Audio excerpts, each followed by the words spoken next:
Assalamualaikum warahmatullahi wabarakatuh.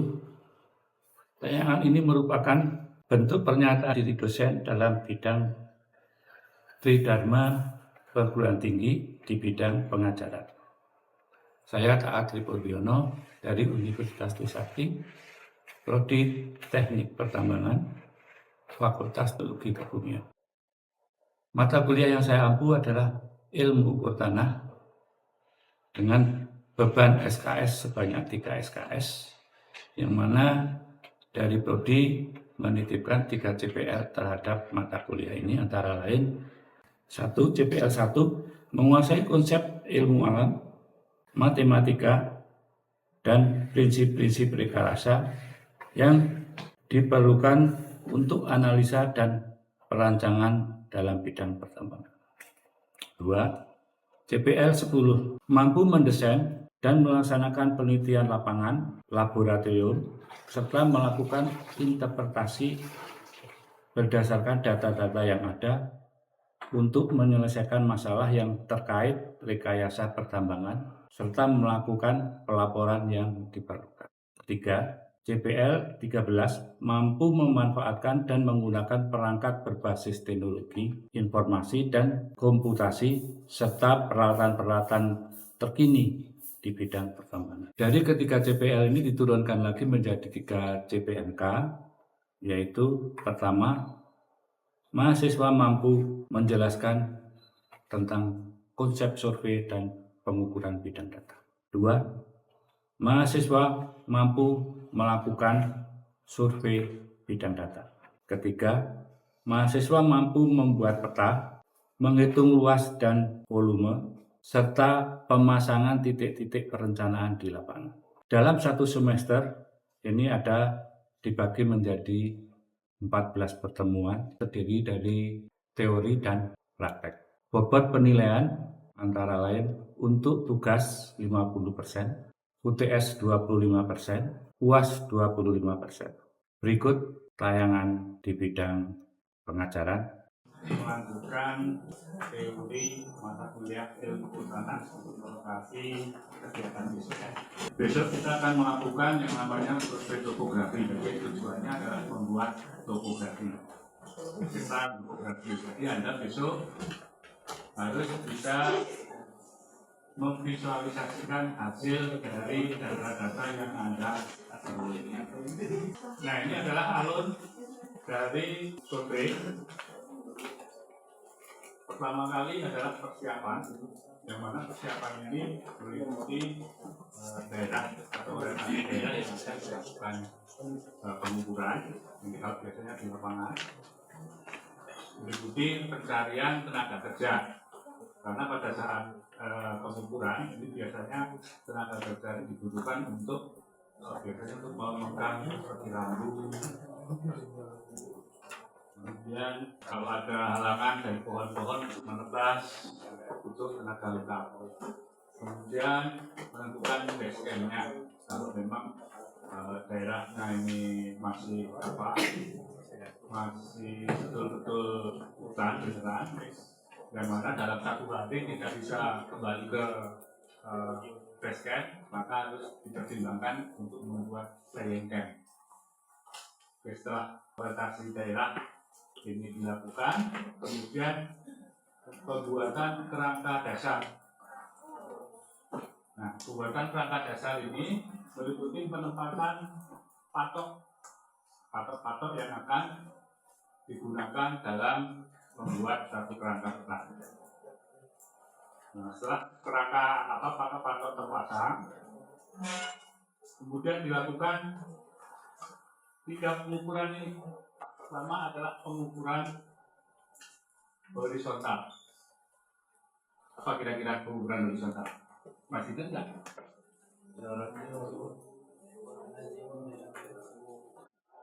Nah, biasanya kerangka peta ini berupa apa? Poligon. Nah, jadi pengukuran horizontal ini adalah membuat kerangka peta, rangka kontrol horizontal, yang mana yang diukur adalah apa? Ya, jarak sebagai asimut awal dan undut. Jadi seperti kemarin soal nomor 1 ini kan sebetulnya ya kan. Oke. Kemudian setelah kerangka peta atau kerangka kontrol horizontal terukur, kemudian dilakukan pengukuran kerangka kontrol vertikal, yang mana kerangka kontrol vertikal ini menentukan apa? Ketinggian titik atau elevasi. Biasanya menggunakan apa bilangnya? Ya, metodenya. Nah, kalau untuk di lapangan untuk kebutuhan pemetaan itu kan ada tingkatan. Ada kelas 1, kelas 2, kelas 3. Ini biasanya kerangka vertikal ini dilakukan dengan melakukan leveling dengan menggunakan waterpass. Tapi untuk besok itu kita akan melakukan dengan cara tachymetry, menggunakan cara stadia. Dari stadia kita bisa nanti akan memperoleh jarak dan beda tinggi. Nah, kemudian setelah kerangka kontrol ini terpenuhi, baru dilakukan pengukuran detail. Nah, kemudian setelah semua pengukuran, dicek jaringan kerangka dasarnya ada yang kira-kira tidak cocok, maka kalau memang tidak memungkinkan atau tidak sesuai, segera dilakukan pengukuran ulang. Nah, setelah semua ini dilakukan, kemudian baru menghitung kerangka dasar peta, yang mana dalam hitungan kerangka dasar peta ini ada nanti akan diperoleh koordinat X, Y, dan pengukuran detail situasi dilakukan perhitungan detail. Nanti dari perhitungan detail ini akan diperoleh beda tinggi dan posisi suatu titik. Apa kira-kira? Posisi suatu titik ditentukan oleh apa? Ya? Untuk detail yang diukur apa? Jarak dan asimut. Jadi dari pengukuran detail itu yang diukur di lapangan adalah jarak, asimut, dan sudut vertikal. Yang mana dari sudut vertikal ini akan memperoleh nanti beda tinggi. Kemudian dari pembukaan benang atas, benang tengah, benang bawah nanti akan diperoleh jarak. Dari hasil pengukuran detail lapangan itu nanti akan diperoleh variabel jarak, asimut, dan beda tinggi. Sehingga semua titik-titik ini nanti akan mempunyai ketinggian setelah diikat oleh titik kontrol tadi atau perangkat tadi. Nah, kemudian setelah semua perhitungan selesai, ini biasanya nanti tergantung penggambarannya seperti apa, mau secara digital atau secara grafis. Kalau grafis untuk detailnya cukup data-data jarak dan asimut sama beda tinggi ini langsung menentukan tinggi titik. Tapi kalau mau secara otomatis, semua data dari pengukuran detail ini nanti diikatkan ke kerangka peta sehingga diperoleh koordinat masing-masing titik detail. Sehingga nanti bisa dimasukkan ke software, kemudian dilakukan plotting sesuai apa yang kita perlukan dengan skala berapa, bahkan terakhir akan menjadi sebuah peta. Itu kira-kira perjalanan untuk melakukan survei topografik. Fungsi dari kerangka peta ini adalah titik ikat untuk mengikat posisi-posisi detail-detail lapangan. Sehingga dari detail-detail ini nanti akan, kalau dicari koordinatnya, bisa satu sistem. Nah, kerangka peta ini biasanya berupa triangulasi, trilaterasi, kemudian poligon. Tapi rata-rata yang kebanyakan pakai adalah poligon. Kalau survei topografi ini secara regional itu yang dilakukan biasanya menggunakan triangulasi atau trilaterasi. Jadi jaring-jaring segitiga namanya. Kalau triangulasi, jaring-jaring segitiga yang diukur adalah sudut-sudutnya. Tapi kalau trilaterasi yang diukur adalah jarak-jaraknya. Nah, besok yang kita akan lakukan adalah dengan melakukan pembuatan poligon. Jadi prakteknya besok yaitu semua mengukur poligon. Setelah poligon itu nanti mengukur detail di sekitar titik poligon tersebut. Ada apa saja yang terlihat di lapangan itu diukur atau ditentukan posisi detail-detail lapangan. Oke, ada pertanyaan sama sini? Untuk besok? Halo? Oke, jadi besok itu setelah kan ini hampir serempak ya, begitu mengukur horizontal, kemudian jarak dari 5 kelompok ini kan setelah mengukur kan sudah mendapatkan 5 titik. Jadi nanti yang lainnya bisa langsung menghitung. Satu kelompok berapa orang? 8. Jadi ada yang mengukur, ada yang hitung. Setiap hasil pengukuran langsung dihitung. Sehingga nanti setelah di kampus itu tinggal menyalin dan bisa mengeplok. Paham? Pengukuran sudut, jadi pengukuran sudut, pengukuran jarak langsung bisa. Untuk pengukuran jarak ini bisa jarak langsung, jarak optis, jarak elektronik. Nah, besok akan kita lakukan dengan melakukan jarak optis dengan metode radian. Kemudian dilakukan pengukuran beda tinggi, pengukuran detail, kemudian setelah semua data ini diperoleh, kemudian diplot titik-titik yang punya ketinggian baru ditarik. Nah, pengukuran besok akan menggunakan yaitu alat geodelit. Alat ini berfungsi untuk mengukur sudut horizontal, vertikal, beda tinggi, dan mengukur azimut. Jadi sebelum dilakukan alat ini terlebih dulu harus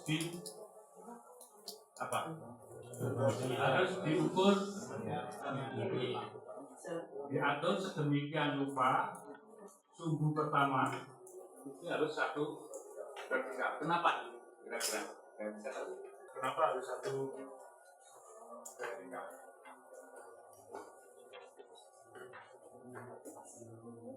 Sumbu 2 tegak lurus dengan sumbu 1. Garis titik tegak lurus sumbu 2. Kesalahan indeks vertikal sama dengan 0. Jadi kesalahan indeks vertikal itu pada piringan vertikal, kemudian teropong diarahkan suatu titik, kemudian dibaca. Bacaannya berapa? Misalnya 90.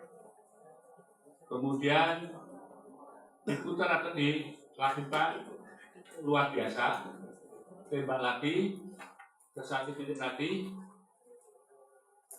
harusnya berapa?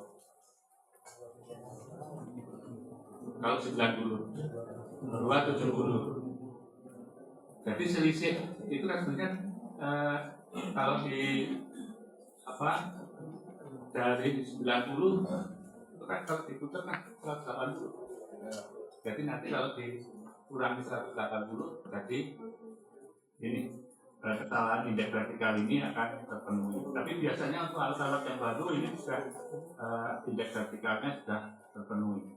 Nah, sekarang tinggal sumbu 1, kenapa harus vertikal?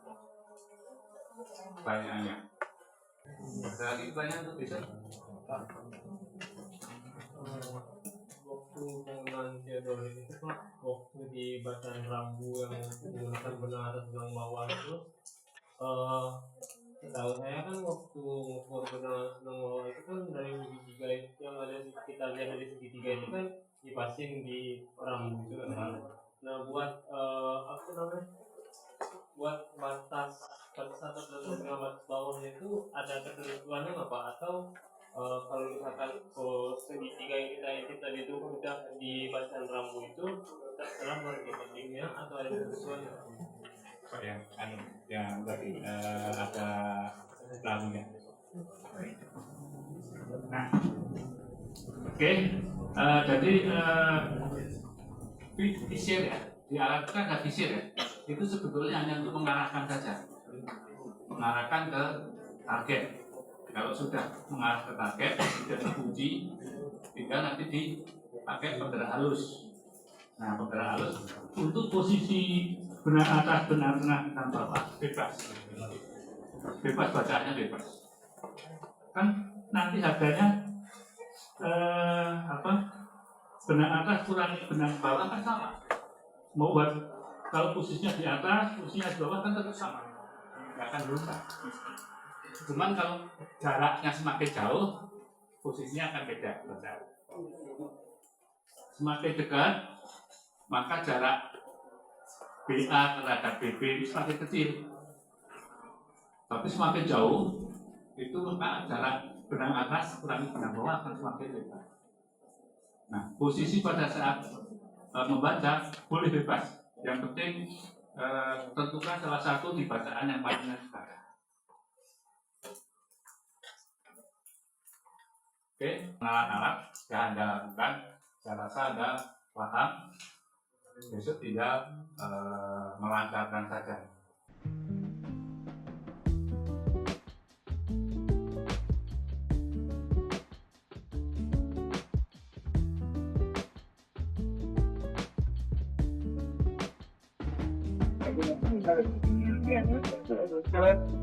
Jalan arahan ke B ke C ya. Memang nanti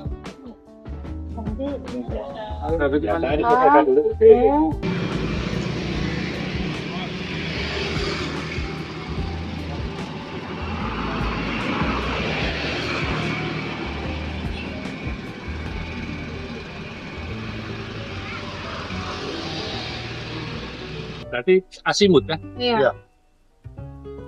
Berarti tinggal dari atas ini ya, Om?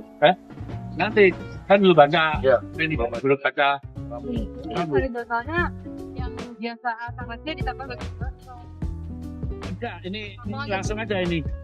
Iya. Karena ini kan bukan sudut horizontal, bukan sudut apa? Bukan sudut dalamnya. Kalau ini sudut yang referensinya ke utara. Kalau sudut horizontal biasa kan antara dua bidang. garis. Kalau asimut kan yang satu bidangnya terikat oleh utara, dari utara ke arah jarum jam. Tapi kalau sudut horizontal biasa antara dua bidang yang bebas tidak terikat oleh suatu meridian. Mereka udah ngitung BA-nya. Kan BT atau BA-nya saya salah satu nama. Udah dihitung itu. Aduh, ada mobil lagi. Bentar, ke bawain. Aduh, ada Bang Steven. Bentar.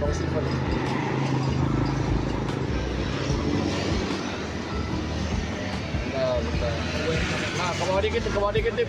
Nah, itu berapa itu? Pas itu berapa? Bawa. Yang bawa. Yang jari telunjuk lu berapa? Jari telunjuk.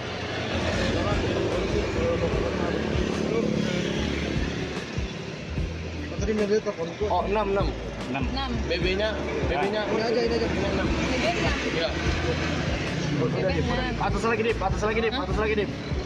Ini ukur yang mana ini? 600. Apa lagi BA-nya, Pak?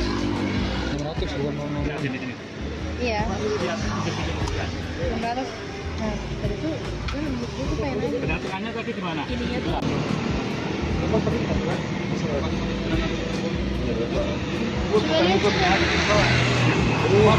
berapa? Masih poligon kan? Masih. Arahkan patoknya. Baru baca tabungnya. Tadi kelupaan. Bearingnya belum dibaca kan poinnya.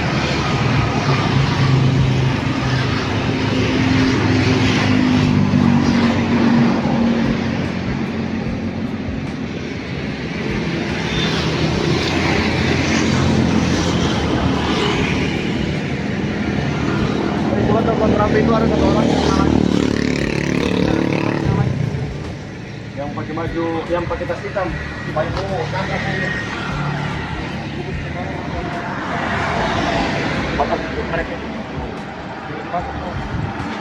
Kalau udah kelihatan langsung cuci.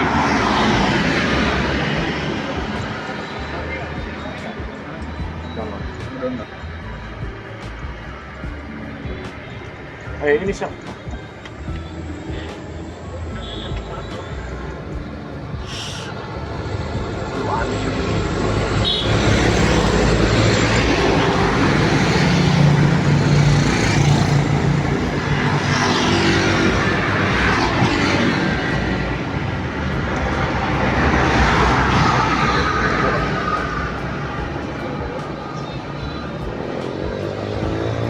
Oke. 198.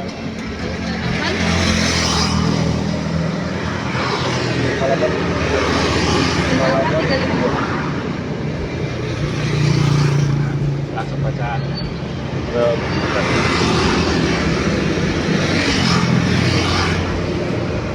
Rambunya stempel mana sih rambunya?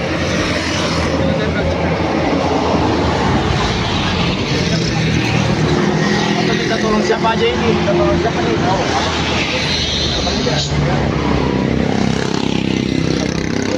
Suruh dia tempel ke arah ke alat. Ke dekat patok. Ke depan ke depan.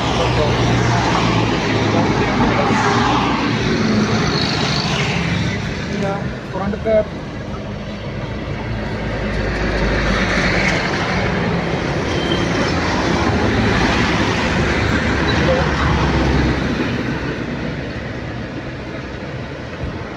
Lurusin. Tempel dong. Kurang rapat. Tempelin ke dekat alat, ke dekat kakinya, di antara kakinya maksudnya.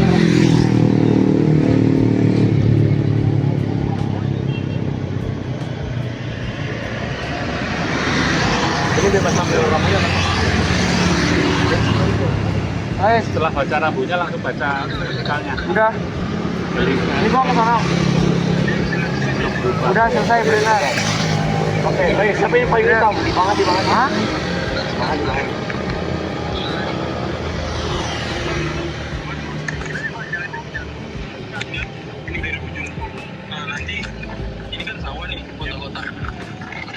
Sebelas BT. Ya. BB. Tengah BT. BT 11.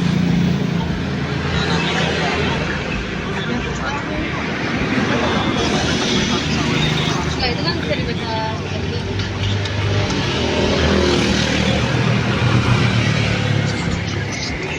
Atas.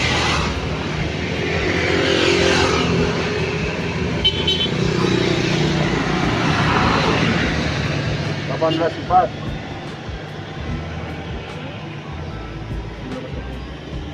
Tiga tujuh bawah. 37. Terus di sini yang ini. BB 37. Era. Komanya dulu. Ya, so happy dulu. Ya. Ya,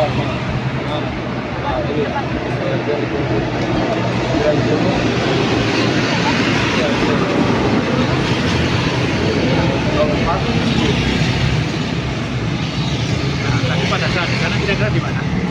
Ya. Ini posisinya. Lebih atas. Ini kan 11 sama yang 16 di sana. Tadi bacanya belum baca kan? Oh, jadi kalau ini Pak. Bukan. Oh, Tadi baca di sana. Ini yang posisinya. Oh, teropongnya. Pokoknya membacain yang itu baca. Yang kapasitas 16 aja dengan kapasitasnya berapa? Ya kan kami mengoreksi yang baca kesempatan yang sana. Ya. Posisinya kira-kira seperti apa?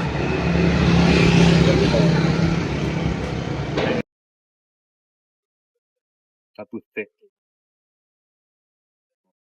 Berarti tinggal ini tambah ini di rata-rata karena sama ya, berarti ini sudutnya 144 derajat 5 menit. 5 menit 40 40 detik. menit.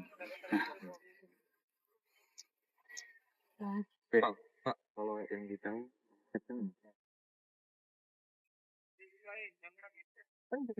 kita over sini deh. Ini sama sini. Pasti yang jalannya itu. Terima kasih telah menyaksikan video ini. Akhir kalam, Waalaikumsalam warahmatullahi wabarakatuh.